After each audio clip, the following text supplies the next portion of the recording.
টাঙ্গাইলের ঘাটাইলে এক মাছ ব্যবসায়ীকে কৌশলে ডেকে নিয়ে অপহরণ, পৈশাচিক নির্যাতন এবং অস্ত্রের মুখে সাদা স্ট্যাম্পে সই নেয়ার অভিযোগ উঠেছে।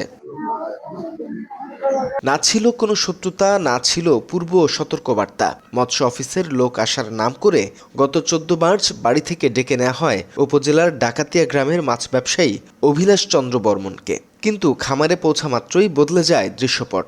সেখানে আগে থেকেই ওত পেতে থাকা এক সংঘবদ্ধ চক্র তাকে আটকে ফেলে। পরে দেশীয় অস্ত্র দেখিয়ে তার হাত পা বেঁধে চালানো হয় পৈশাচিক নির্যাতন। আড়তদারের দাদনের টাকা ও মাছ বিক্রির মন গড়া অজুহাতে তাকে খুনের চেষ্টাও করা হয়।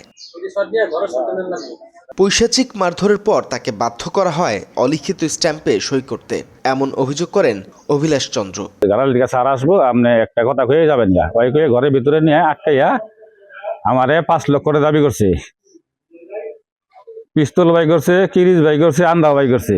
আমার মারার জন্য খুব হামকি ধমকি পারছে। আমি খুব মারার ইয়ে থেকে খুব টেকার শিকার করিয়া 5 লাখ আমারে বাঁচাইছে। 5 লাখ টাকা তুই দিবি, আরো 3-4 জন লোক তোর আইনা দিতে হবে।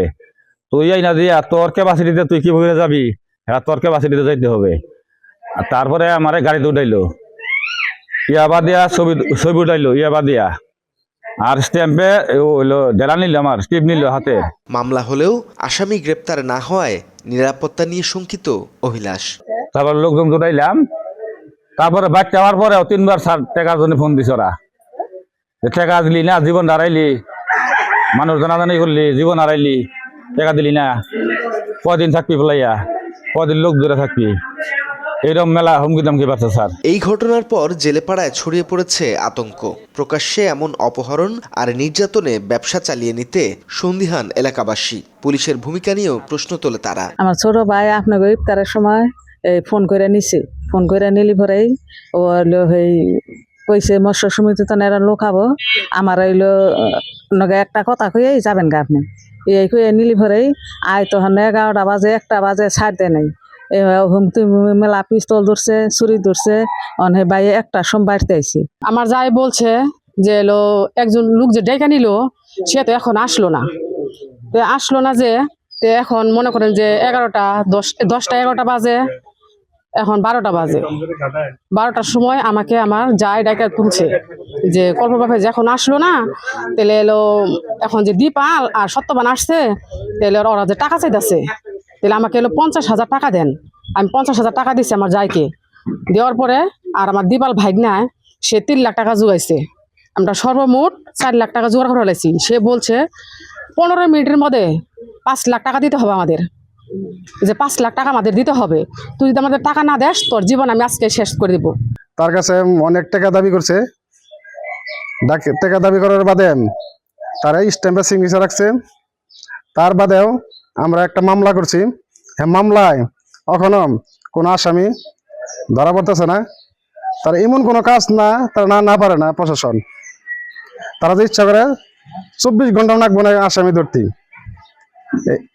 এইটা অতি তাড়াতাড়ি বান কাজ করে। এখানে আমরা বাপদার থানায় কেস দিয়ে থিয়েছি, আসামি কোনো ধরে নাই কে। আমরা সেই বয় আছি, বাইক বাইয়ে কোনো হানে যা হয় না, কোনো রাস্তাঘাটে কোনো হানে যা হয় না, বই দেখায় মাসির কাছে হুমকি দুমকি দেয়। আজকে 11 দিন আসামি এদিক ওদিক ঘুরতেছে, বেড়াইতেছে।